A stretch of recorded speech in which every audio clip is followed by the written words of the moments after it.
بسم اللہ الرحمن الرحیم وشکران سننے والے ساتھیوں، آج ہمارا موضوع ہے دعوت و تبلیغ کے نصاب یعنی کہ کرکیولم کا تعارف، انٹروڈکشن۔ تو وشکران سننے والے ساتھیوں، گویا کہ وش قرآن ایک اکیڈمی ہے اور آپ لوگوں نے وش قرآن اکیڈمی کو وش قرآن یوٹیوب چینل کے ذریعے جوائن کیا ہوا ہے۔ تو موضوع ہمارا تبلیغی جماعت اور اس کی دعوت کے اصول و آداب کے حوالے سے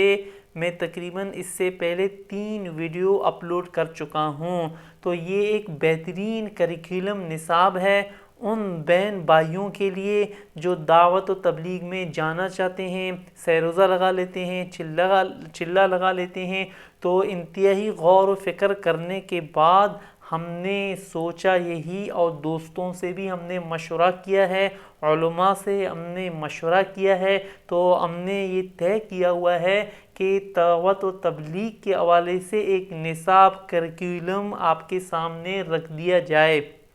کیونکہ اس سے آپ لوگ بہتر انداز میں، خاص طور پر طلباء ہیں، ان چھٹیوں میں وقت لگا لیتے ہیں، یا دورہ حدیث جنہوں نے کیا ہوا ہے وہ سال کے لیے چلتے ہیں، چلے کے لیے بہت سارے چلتے ہیں، ان سب کے لیے ہے یہ تبلیغی جماعت اور اس کی دعوت کے اصول و آداب کے حوالے سے جاننا۔ تو دعوت و تبلیغ کا جو نصاب کریکولم ہے، تو ہم نے ٹاپکس، عنوانات جو رکھی ہیں وہ آپ کے سامنے ہیں۔ اگر آپ لوگوں کو میں دیکھ رہا ہوں کہ یہ ایک روشنی وائٹ بورڈ پر آپ لوگ دیکھ رہے ہیں، تو انشاءاللہ میں ایک تصویر کھینچ کر آخر میں دے دوں گا تو آپ کے لیے آسانی ہوگی، آپ اس کو زوم کر کے بھی پڑھ سکتے ہیں اور سمجھ سکتے ہیں۔ تو آواز تو یقیناً آپ کے پاس پہنچ رہی ہے۔ تو ٹاپکس ہم نے رکھے ہیں، کریکولم نصاب ہوگا ہمارا، تو انشاءاللہ یہ آپ کے لیے بہت فائدہ مند ہوگا۔ آج میں آپ کو تعارف کروانا چاہوں گا کہ تبلیغی جماعت اور اس کی دعوت کے اصول و آداب، اور دعوت و تبلیغ کا جو نصاب ہوگا ہم کیا کیا چیزیں سیکھیں گے انشاءاللہ آئندہ ویڈیو میں۔ تو دعوت و تبلیغ کی تعریف اور معنی اور مفہوم، یہ ٹاپک ہم لوگ پڑھ چکے ہیں، یقیناً آپ لوگوں نے، بہت سارے ساتھیوں نے فائدہ بھی اٹھایا ہے، تو یہ ہم اس کے بارے میں ہم لوگ پڑھ چکے ہیں۔ اور دوسرا تو دعوت و تبلیغ کے اصول اور قواعد، جو تیسرا ویڈیو یعنی کہ جو ویڈیو تھا ہمارا وہ دعوت و تبلیغ کے اصول، جس میں ہم نے تقریباً 3 اصول بیان کیے ہیں، وہ بھی قرآن سے، اور یقیناً آپ لوگ سمجھ چکے ہیں، یہ بھی ہم لوگ یقیناً یعنی کہ پڑھ چکے ہیں۔ اس کے علاوہ جو انشاءاللہ تیسرا جو ٹاپک ہوگا ہمارا دعوت و تبلیغ کی اہمیت اور فضیلت کے حوالے سے، تو انشاءاللہ دعوت و تبلیغ کی اہمیت اور فضیلت کیا ہے، اس میں انشاءاللہ قرآن کی آیتیں ہوں گی اور احادیث مبارکہ بھی آپ کے سامنے رکھ دی جائیں گی۔ اور چوتھا دعوت و تبلیغ کے مقاصد، یعنی کہ جب دعوت و تبلیغ ہم کرتے ہیں، تبلیغی جماعت میں جاتے ہیں، اس کا ایک مقصد کیا ہے، اور مقصد بھی ہمیں معلوم ہو، خاص طور پر ان طلباء کو اور علماء کو۔ اور نمبر 5 دعوت و تبلیغ کے مراحل، تو دعوت و تبلیغ کے کتنے مراحل ہیں، تو انشاءاللہ دعوت و تبلیغ کے تقریباً 3 مراحل ہیں، خفیہ تبلیغ ہے، علی الاعلان تبلیغ ہے، تو انشاءاللہ ساری باتیں آپ کے سامنے رکھ دی جائیں گی دعوت و تبلیغ کے مراحل کے حوالے سے۔ جو چھٹا ٹاپک ہوگا، نمبر 6 ہوگا دعوت و تبلیغ کے اثرات، یعنی کہ دعوت و تبلیغ کے کیا اثرات مرتب ہوئے ہیں اور مرتب ہو رہے ہیں، تو بہت فائدہ بھی ہو رہا ہے لوگوں کو، دنیا والوں کو، انشاءاللہ اس کے حوالے سے بھی بات ہوگی۔ آگے ملفوظات حضرت مولانا محمد الیاس رحمہ اللہ کی باتیں، تو انشاءاللہ یہ بھی آپ کے سامنے رکھ دی جائیں گی۔ تو ملفوظات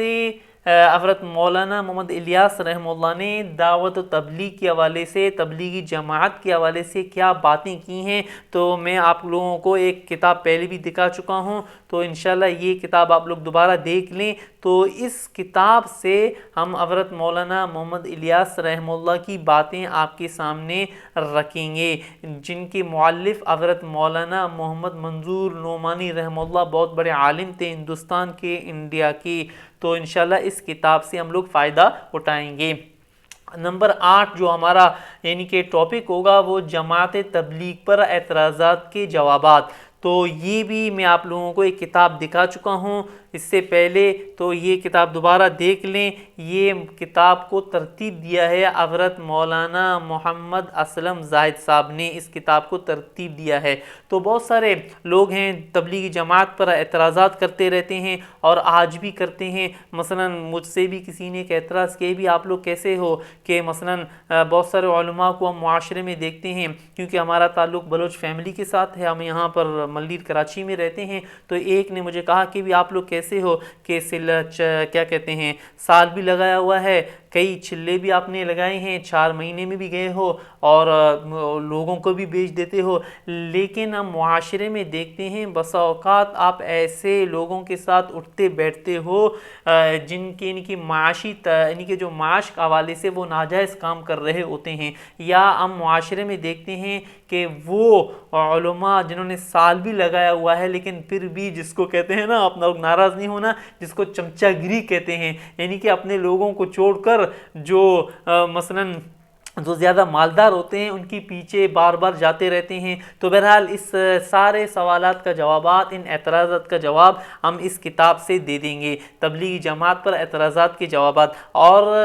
اس کتاب کے اندر مختلف علماء نے ہی جوابات دیے ہیں. مثلا شیخ الحدیث حضرت مولانا محمد زکریا صاحب جو فضائل اعمال جنہوں نے ان کی لکھی ہے, حضرت مولانا منظور نعمانی صاحب رحمہ اللہ, مناظر اسلام حضرت مولانا محمد امین صفدر اکاڑوی رحمۃ اللہ علیہ, شیخ الاسلام حضرت مولانا محمد یوسف لدھیانی صاحب نے جو مثلا کتابیں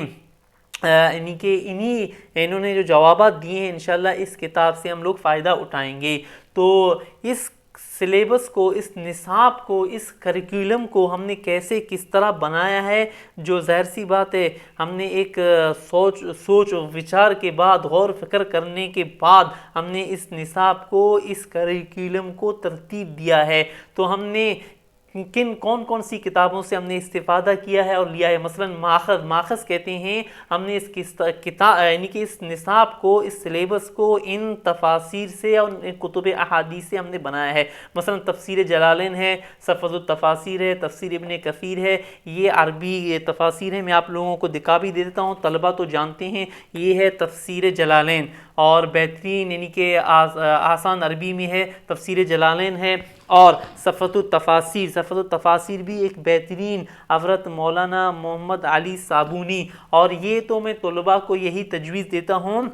خاص طور پر درجہ ثانیہ میں جو پہنچ جاتے ہیں, درجہ ثالثہ میں پہنچ جاتے ہیں, تو یہ آسان عربی میں یہ کتاب ہے, اس کو آپ لوگ ضرور خرید لیں. اور یہ ام القرآن مکۃ المکرمہ میں ایک بہترین مدرسہ ہے, تو وہاں کے یہ استاذ تھے اور اللہ تعالیٰ ان کو جزائے خیر دے. جامعہ ملک عبدالعزیز رحمہ اللہ کے زیر تحت یہ یعنی کہ یہ مدرسہ چل رہا تھا اور چل رہا ہے اب بھی. تو بہرحال ان کے تفاسیر سے, اور اس کے علاوہ معرف القرآن, تو یہ آپ لوگوں نے سنا بھی ہوگا, حضرت مولانا مفتی شفیع صاحب رحمہ اللہ کی یہ ایک بہترین تفسیر ہے, 8 جلدوں میں مشتمل یہ تفسیر ہے, اردو میں ہے, آسان ہے, مشکل نہیں ہے. بیان القرآن حضرت مولانا محمد اشرف علی تانوی صاحب رحمہ اللہ کی کتاب ہے, اور اس کتاب کو بھی ہم نے پڑھا ہے اور پڑھتے رہتے ہیں. اور یہ تفسیر ہے, مختصر 2 جلدوں پر مشتمل یہ کتاب ہے. اس کے علاوہ آسان ترجمہ قرآن ہے, حضرت مولانا مفتی تقی عثمانی صاحب کی کتاب ہے یعنی کہ تفسیر ہے, تفسیر عثمانی, حضرت علامہ شبیر احمد عثمانی صاحب کی کتاب ہے, یہ سامنے میں نے رکھی ہوئی ہے. کتب احادیث 7 کی جو کتابیں ہیں, 7 کی کتابیں کون کون سی کتابیں, بخاری شریف ہے, مسلم شریف ہے وغیرہ. اور اس کے علاوہ مسند امام اعظم سے بھی انشاءاللہ ہم فائدہ اٹھائیں گے کہ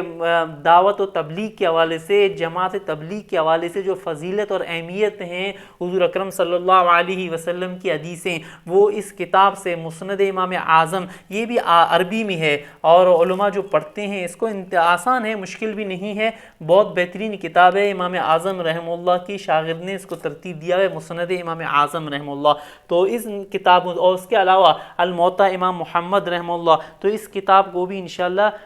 یعنی کہ ہم پڑھتے رہتے ہیں. اس کے علاوہ مشکات المصابیح تو مشہور کتاب ہے, میں آپ لوگوں کو شاید پہلے بھی اس کو دکھا چکا ہوں, یہ ہے مشکات المصابیح. تو اس کتاب سے بھی انشاءاللہ ہم فائدہ اٹھائیں گے, اور ہم نے فائدہ اٹھایا ہے اس سلیبس کو بنانے کے لیے. تو بہرحال خلاصہ کلام یہی ہوا. انشاءاللہ